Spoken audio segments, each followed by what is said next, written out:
ശ്രദ്ധിക്കുന്ന പ്രിയമുള്ളവരെ, നീ ദൈവത്താൽ തെരഞ്ഞെടുക്കപ്പെട്ടവൻ തന്നെയാണ്. നീ ദൈവത്തിന്റെ അഭിഷേകം നിന്റെ തലമേലുണ്ട്. തെരഞ്ഞെടുത്തവനെ എല്ലാവരും ചേർത്ത് പിടിക്കുമെന്ന് ചിന്തിക്കരുത്. നീ നിമിത്തമായി അനേകർക്ക് നിന്നോട് അസൂയ തോന്നും. നീ നിമിത്തമായി അനേകർക്ക് നിന്നോട് ദേഷ്യം തോന്നും. അത് മാത്രമല്ല, നിന്നെ തീർത്ത് കളയുവാനുള്ള ദേഷ്യം പോലും അവർക്ക് കാണും. അഭിഷേകമുള്ളവന്റെ നേരെ വെല്ലുവിളികൾ വരും. അഭിഷേകമുള്ളവന്റെ നേരെ പ്രശ്നങ്ങൾ കടന്നു വരും. പ്രതീക്ഷിക്കാത്ത ആളുകൾ നിനക്ക് വിരോധമായി സംസാരിക്കും. നിന്നോട് കൂടെ നിൽക്കുമെന്ന്, നിന്നെ ചേർത്ത് പിടിക്കുമെന്ന് ചിന്തിക്കുന്ന ആളുകൾ ഒരുപക്ഷെ നിനക്ക് വിരോധമായി നിന്നെന്ന് വന്നേക്കാം. അതിന്റെ അർത്ഥം ദൈവം നിന്നെ മറന്നു കളഞ്ഞു എന്നല്ല. അതിന്റെ അർത്ഥം ദൈവം നിന്നെ അറിയുന്നില്ല എന്നുള്ളതല്ല. അതിന്റെ അർത്ഥം ദൈവം നിന്നെ കാണുന്നില്ല എന്നുള്ളതല്ല.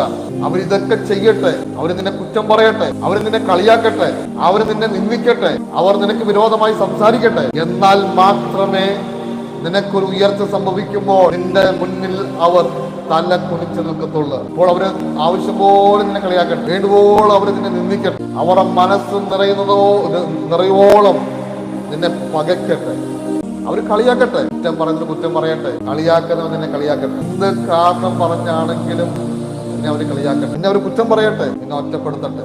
പക്ഷെ എല്ലാ നാളും നിന്റെ സ്ഥിതി ഇങ്ങനെ ആയിരിക്കത്തില്ല. എല്ലാ നാളും നിന്റെ അവസ്ഥ ഇങ്ങനെ ആയിരിക്കത്തില്ല. സഹോദരന്മാർ പറയുകയാണ്, അതാ സ്വപ്നക്കാരൻ വരുന്നു, വരുവീൻ നാം അവനെ കൊന്ന് കുഴിയിലിട്ട് കളക, ഒരു ദുഷ്ടമൃഗം അവനെ തിന്നു കളഞ്ഞു എന്ന് പറയാം.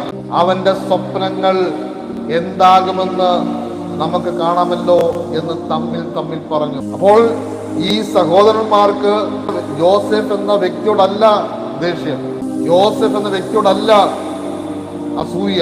അവരുടെ പ്രശ്നം അവൻ കണ്ട സ്വപ്നത്തോടാണ്. എന്തുകൊണ്ടാണ് ശത്രു നിന്നോട് പോരാടുന്നത്? എന്തുകൊണ്ടാണ് ശത്രു നിന്നെ തകർത്ത് കളയുവാൻ ശ്രമിക്കുന്നത്?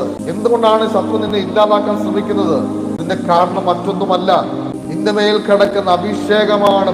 കർത്താവ് നിന്നെ അഭിഷേകം ചെയ്തു. ആ അഭിഷേകത്തോടാണ് പിശാച് പോരാടുന്നത്. നിന്നോട് ശത്രുവിന് ഒരു ദേഷ്യവുമില്ല.